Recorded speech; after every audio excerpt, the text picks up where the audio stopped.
Next, we're going to do the Huntsman Winter's War, being joined by Hafsa Zamir. Hello. Hello. We're going to hear a clip. We're also going to hear from Jessica Chastain, Emily Blunt, Charlize Theron and Chris Hemsworth. I know why you're not talking. Do you? You notice the sparks between me and Mrs. Broman. I don't know what to say, she's my type. Loud and angry. Well, that's what I'm used to, isn't it? Well, I'm awfully sure you'll have a good life together. Aye, we would. But there's a problem. Another woman.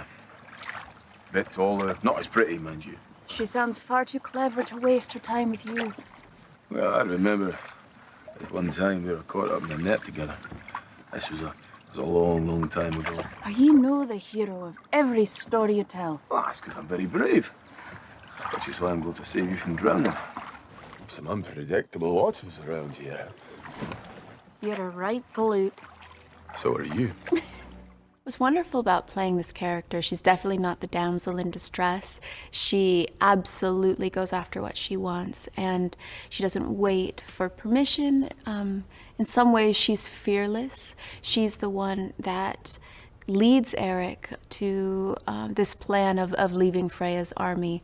She kind of goes after her man a little bit, which I really like, that self-action. Freya is played by Emily Blunt, and she's my younger sister in the film. And when the film starts, you kind of see their relationship as one of pretty much that, just an older sister who's very confident and secure in herself, kind of guiding in a very loving and nurturing way her younger sister to kind of become the greatness that she knows that she can be like herself. It comes from a very loving and warm and sincere place. And to kind of then see that relationship deteriorate because of manipulation in order to get things that Ravenna wants from her that she can't get in a very brutal way, the relationship starts to break down, and it's quite devastating to watch. Well, it's an incredibly dramatic scenario to see these two powerhouse queens go to battle. I think that will be really exciting for audiences. It was certainly the reason why I wanted to do the film, is that not only are you really capturing a very truthful dynamic between siblings, but you're also seeing it on an incredibly kind of heightened, fantastical scale. And so I'm excited for people to see that. We find out that the army of Huntsmen were built by Freya, the evil Ice Queen, who steals these children and builds up her own army in a twisted, sort of motherly way, and she thinks she's protecting them by bestowing upon them the one rule: do not love. And she thinks by keeping love out of their lives, then they'll prevent themselves from harm in the future. So it's time to talk about the Huntsman Winter's War. Yay. So I haven't seen the first one. I don't think you have to. Basically, they say it's a prequel. It's not really a prequel. The prequel part's basically a prologue, like 20 minutes, 25 minutes. Doesn't take much long at all. This time it's the epilogue. Yeah, isn't the epilogue at the start? Oh yeah. Well, epilogue's the ending. Is it? Yeah, epilogue's the ending. Prologue's the start.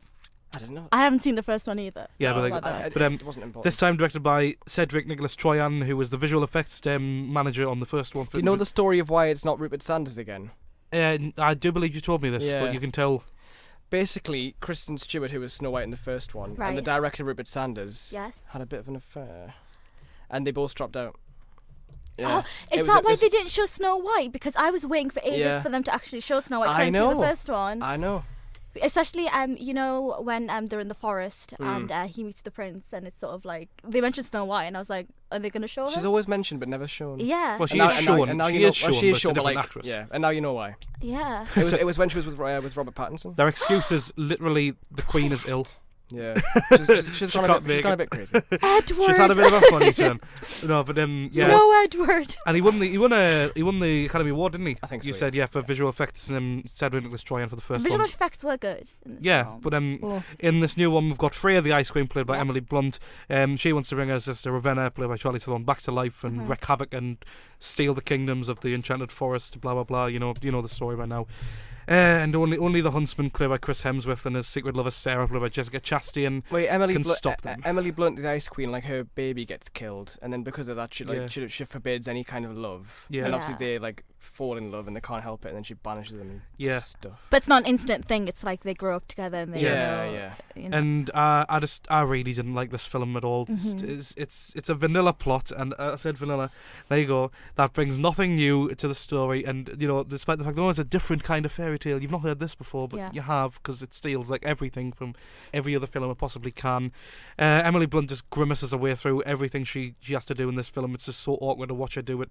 And poorly Charlize Theron, you picked up on. Yeah, if you've seen Jupiter Ascending, you'll kind of get what I mean. And it's more the first one, really. It's really, really prominent in the first one, where she's like, she's like, mirror, mirror, create life on the wall. I really like this film, guys. Well, but then it's Charlize Theron is really bad. Chris Hemsworth looks so awkward. Bless him, he's trying his best, but he's just so awkward. I mean, I love how he get the focus. Like, considering he's the prime male lead in a film full of female leads, which is, you know, they can't decide what the dramatic centre is. Yeah. The accents, please, can we talk about the accents? I thought they were English, but I've got informed. Well, I don't remember, they're but Scottish. I think they were trying to be Scottish. Supposed to be Scottish, and you'll have heard from the clip at the start there some of the things that Jessica Chastain says. Yeah. Is it like the clip from when that guy tries to do the Scottish accent in Castle? Is it called?